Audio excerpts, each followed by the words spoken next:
इब्राहिम और सारा स्वयं त्रिएक परमेश्वर की मेहमान नवाजी कर रहे हैं, जो स्वर्गदूतों से भी बड़े हैं, जिन्होंने सारी सृष्टि की रचना की है। वो कैसे, चलिए हम लोग आगे देखते हैं। उत्पत्ति 18 अध्याय, और अब हम देख रहे हैं उसके 9 वचन को। उन्होंने उससे पूछा, तेरी पत्नी सारा कहाँ है? उसने कहा, वह तो तंबू में है।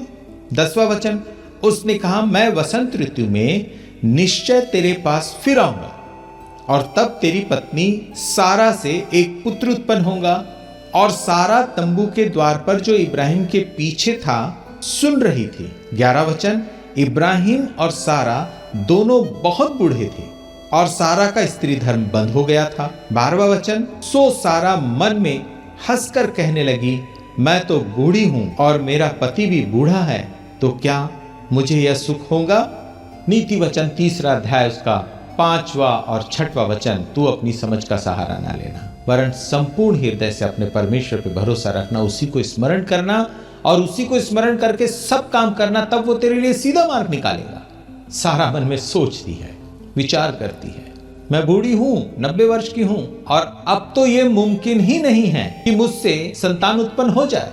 और वो इस बात पर हंसने लगी, हंस रही है, उन मेहमानों पर हंस रही है, उस त्रिएक परमेश्वर पर हंस रही है, जिसने सारी सृष्टि की रचना की। आप बहुत अच्छे हैं, आपने कभी परमेश्वर पर नहीं हंसा होगा।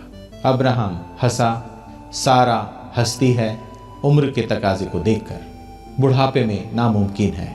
याद रखें, नामुमकिन को मुमकिन करने वाले को ही परमेश्वर कहते हैं।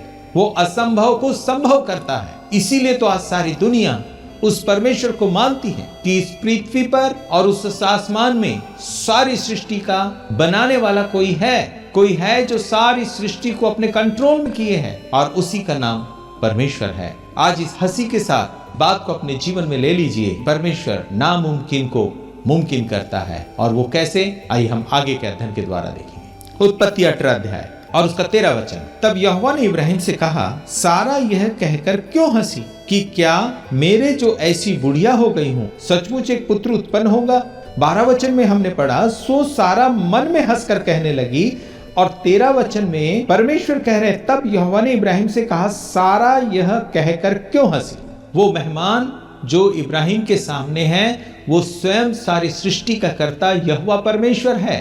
सारा मन में कह रही है, और परमेश्वर उसके मन की बातों को सुन रहे हैं। ये सिर्फ परमेश्वर कर सकते हैं। यहाँ पर हमें सबूत मिलता है कि इब्राहिम के पास इस समय जो बैठे हैं वो त्रिएक परमेश्वर है, जिसने सारी सृष्टि की रचना की है, जिसे हम पिता, पुत्र, प्रभु यीशु मसीह और पवित्र आत्मा के नाम से जानते और पहचानते हैं। उन्होंने इब्राहिम से पूछा। आगे बड़ी महत्वपूर्ण बात को देखेंगे हम। 14 वचन, क्या यहोवा के लिए कोई काम कठिन है? इससे पहले हम सारा के जीवन में और 14 वचन के इस भेद को समझें। हम सबसे पहले इन बात को देखें कि परमेश्वर इब्राहिम से पूछ रहे हैं 13 वचन के अंदर कि सारा क्यों हंसी? वो क्यों कह रही है कि मैं बुढ़िया हो चुकी हूँ? उसे क्यों शक आ रहा है कि सचमुच उससे एक पुत्र उत्पन्न होगा? और सीधा 14 वचन के अंदर परमेश्वर सुनहरे वचन को कहते हैं, क्या परमेश्वर के लिए कोई काम कठिन है? 13 वचन और 14 वचन के मध्य में जो भेद की बात है वो ये है कि इब्राहिम परमेश्वर की इन बातों को सुनकर चुप है, खामोश है। इब्राहिम परमेश्वर से ये नहीं कह रहे कि परमेश्वर मैंने पहले भी तुझसे कह दिया था कि मैं 100 वर्ष का हूँ, मैंने पहले ही तुझसे बता दिया था सारा जो है 90 वर्ष की है। प्रभु, मैंने पहले ही आपकी इस योजना को पूरा करने के लिए जो मैंने उपाय किया वो मैंने आपको पहले बता दिया था कि इश्माइल तेरे दृष्टि में बना रहे। जब ये घटना घटी थी तब परमेश्वर ने इब्राहिम से सही बातों को कहकर उसके पास से वो चला गया, और उसके बाद परमेश्वर ने उससे बात करना बंद कर दिया। इब्राहिम जान गया कि परमेश्वर जो कहता है वही करता है, और परमेश्वर सब कुछ कर सकता है। यहां पर जब परमेश्वर इब्राहिम से प्रश्न कर रहे हैं, अब इब्राहिम परमेश्वर के सामने खामोश है।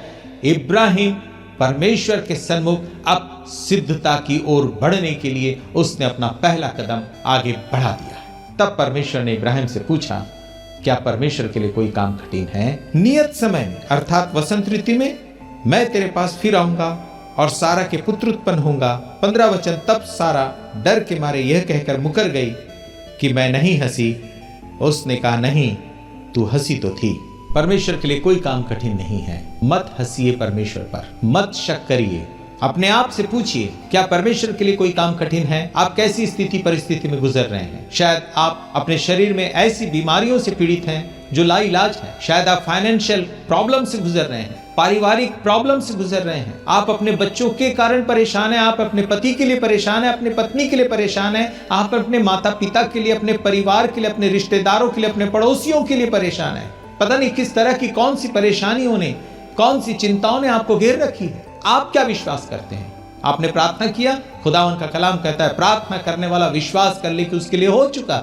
विश्वास करने वाले के लिए सब कुछ हो सकता है। आज अपना विश्वास अपने परमेश्वर पर बनाएं और अपने आप से कहे, परमेश्वर के लिए कोई काम कठिन नहीं है। आइए हम आंखों को बंद करें, प्रार्थना करें, परमेश्वर के सन्मुख जाएं। सर्वशक्तिमान परमेश्वर पिता, इस समय तेरे सन्मुख जो है, हम उन्हें तेरे सन्मुख रखते हैं और यीशु मसीह के नाम से विनती करते हैं, आज का ये वचन, उत्पत्ति 18 अध्याय का 14 वचन हमारी जिंदगी का हिस्सा बना दीजिए। प्रभु, सदा याद रहने दीजिए कि परमेश्वर आपके लिए कोई काम कठिन नहीं, आप सब कुछ कर सकते हैं और उस पर विश्वास करने के लिए अपने अनुग्रह की, करुणा की, दया की सामर्थ्य से भर दीजिए प्रभु हमें। और जो लोग इस समय अपनी चिंताओं, अपने परेशानियों को, अपनी बीमारियों को लेकर तेरे सामने हैं, प्रभु इन वचनों को उनके जीवन में प्रकट करिए। यीशु मसीह के नाम से उनकी जिंदगी की सारी परेशानियों को दूर करके उनके जीवन को आनंद से भर दीजिए।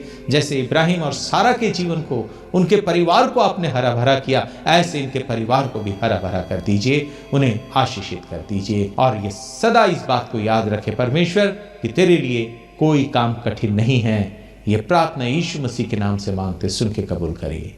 आमीन।